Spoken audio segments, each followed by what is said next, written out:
İndi mən sizə öz nəvəmi göstərəcəm. Göstərməzdim bu videonu sizə, sadəcə nəvəmi niyə sizə göstərim? Çünki bir dostum var, yaxın dostum Əlbaba mənə dedi ki, onu göstər verişdə. Şimdi mənim nəvəmdir, verişdə niyə göstərim onu, düz gəlməz. Dedi, yox, sən onu göstər, təbliğ elə. Çünki ondan sonra başqa uşaqlar çıxacaq ortağa, görəcəksən. Gələcək bu insanların əlindədir. Baxın, nəvəmin də sizə göstərirəm. Baxın, görün, 1 yaş yarımlıq, hələ danışa bilməyən. Hələ nənə deyəndə, baba deyəndə biz sevinirik evdə. Nənə də sevinir, baba da sevinir, anası da, atası, oğlum, Turan. Hamısı sevinirlər də, düzdür. Hələ o yaşlı uşaq qan danışır ya yox bu uşaqda. Adı da Alparslandır. Baxın. Oxay.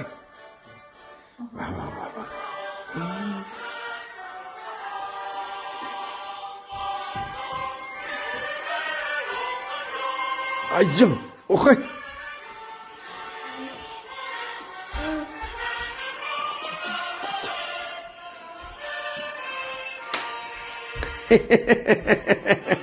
Ay sağ ol, bizim bayram, ay sağ ol. İkisi de, ay aferin, ay aferin, ay aferin. Bunu korktu gitti, onu götürdü, ay sağ ol. Aferin, Alparslan, Alparslan, İgid Alparslan, hey.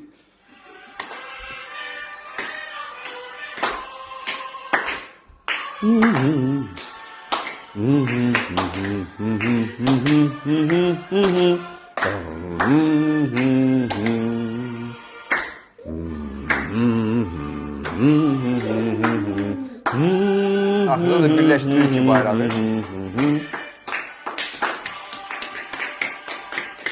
Aferin, aferin, aferin. Alparslan, Alparslan. Alparslan, bu mənim nəvəmdir. Yaş yarımdır. 1 yaş 6-7 aylıq. Yəni bunu video vaxtında 1 yaş yarım idi.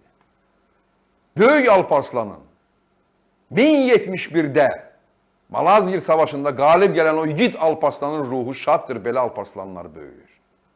Və bugün Türkiye'nin olmasının səbəbi, orada Türklərin yaşamasının səbəbi həmən o Alparslandır. 1071'də Malazgirt Savaşı'nın Fatihi və komutanı. Bizim de burada oturup danışmağımızın səbəbi həmən o Alparslandır. Çünki Reydə paytaxt edib Azərbaycana Oğuz Türklərinin bərqərar edən və ordusunu yaradan Çağrı bəy, Toğrul bəy və həmən Alparslan. Həmən o Alparslanın ruhu şaddır. Çünki belə Alparslanlar böyüyürlər. Və bunlardır bizim gələcəyimiz. O indidən 2 bayrağı, baxın, bu Türkiye'nin himni səslənir, o birləşdirir və o... yəni o himni oxumayacaq mı? Ayıptır. Millət vəkili qoymuşsunuz adınızı. Ayıptır. Dövlət məmuru qoymuşsunuz adınızı. Dövlətin himni ayaq üstə əzbər, ürəkdən oxunmalıdır, ürəyiniz varsa.